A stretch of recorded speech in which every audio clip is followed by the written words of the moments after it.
بسم الله الرحمن الرحيم.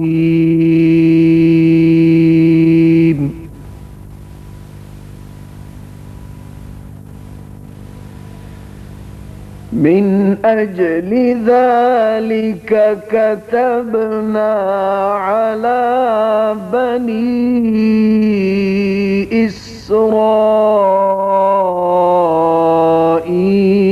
أنه من قتل نفسا بغير نفس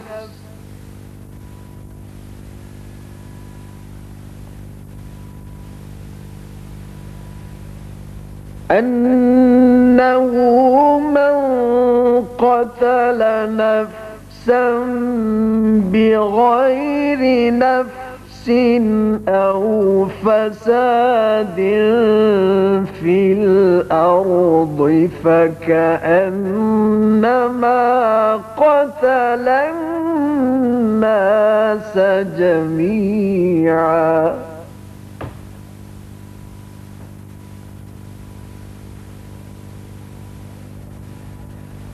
ومن أحياها فكأنما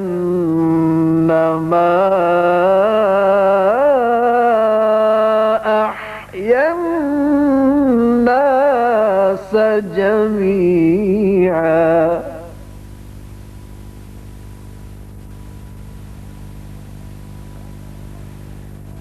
ولقد جاءتهم رسلنا بالبينات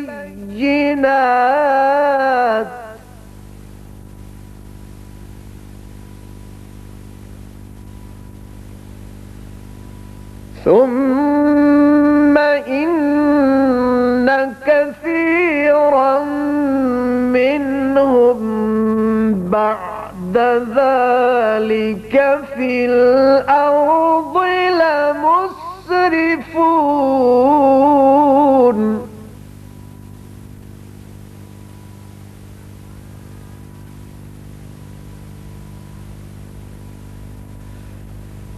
إنما جزاء الذين يحاربون الله ورسوله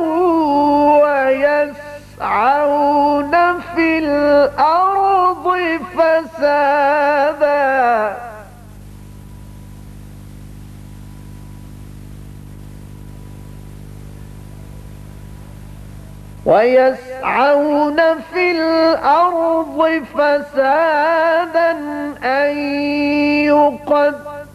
يقتلوا أو يصلبوا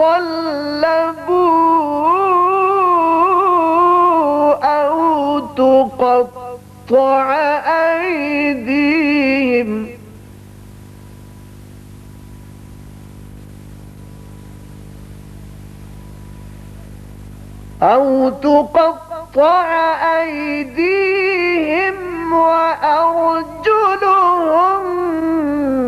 من خلاف أو ينفوا من الأرض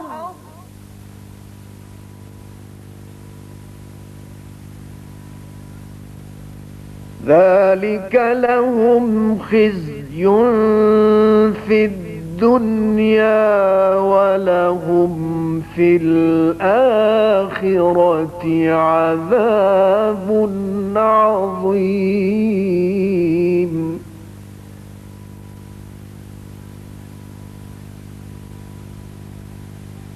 إلا الذين تابوا من قبل أن تقدروا عليهم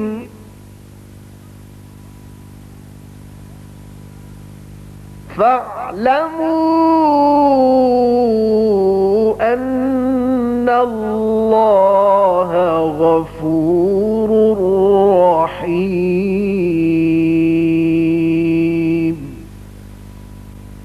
صدق الله العظيم.